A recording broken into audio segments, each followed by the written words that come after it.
Okay, let's talk grading. So I'm a teacher and grading is a giant chunk of what I do every day. So let's talk a little bit about it, okay?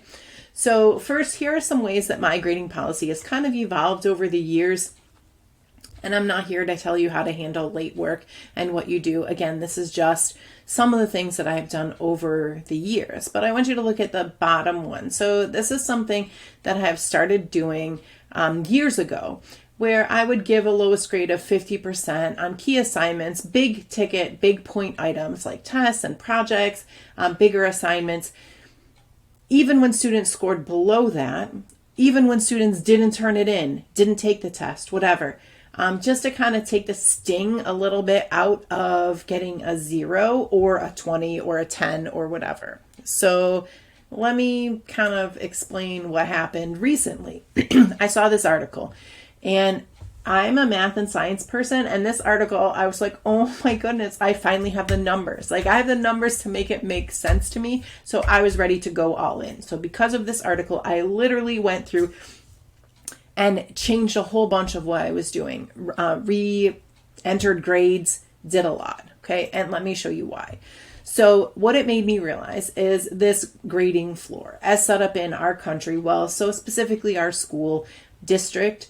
And if you look at the grade bands, so for A, it's about 10 points, B, 10 points, C, 10 points, D, 5 points. The grade band shrinks. So now all of a sudden, students are less likely to get a D. And then you look at the F grade band, and it is gigantic, 0 to 64.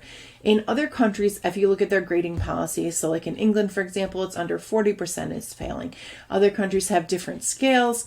But this seems like, when comparing it to other grading scales around the world, that this unfairly favors failure, because students only have kind of a 35-point window to pass and then a 65-point window to fail. Okay, so that kind of made me go, I don't know, maybe this isn't such a good thing. And here's where it really sold me. So you have a student like this who gets 400s, and then for whatever reason, and you know our students have so many reasons why they might not have done an assignment. They might have been sick. They might have had a death in the family.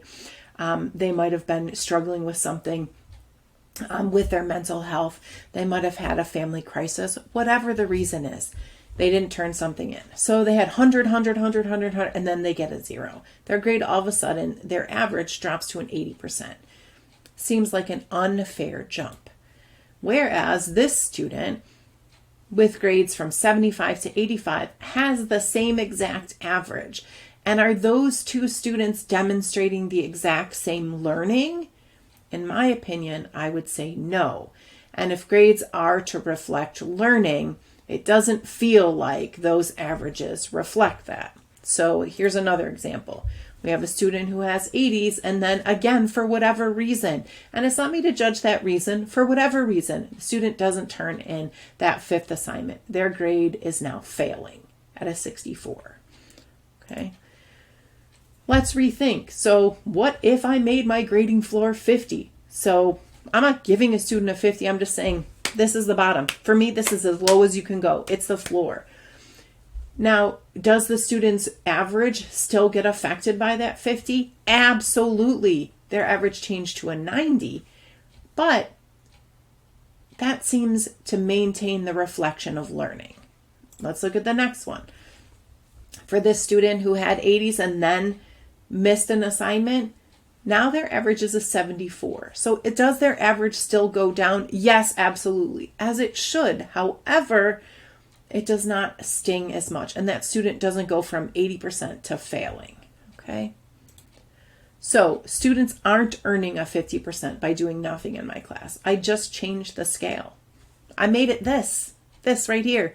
So an F, that band is from a 50 to a 64. That's it. There is nothing lower than that in my class. So yes, I went through the incredibly tedious process of changing every single 0 to a 50%. I changed things in our LMS of Schoology. I changed it from missing to incomplete so that it wouldn't re-enter a 0 for it. So I feel like by doing this, I'm equalizing the playing field. I'm making the floor a 50. I'm making it not insurmountable to come back from. So a student who is not doing any work still has a 50. A student who is missing so many assignments still has a failing grade.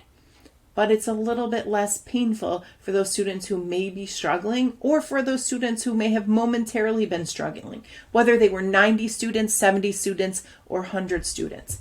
Doesn't matter. So just something to think about, that maybe this helps those students who are struggling the most. So a student won't see 3, 0, 11, 12, 51 as their averages. They will see 50 or higher. It may make those students who struggle the most buy into this system and get some work done because they feel like there's hope. When students see such a low grade, they often get discouraged and feel like there isn't hope. So I'm going to give it to them.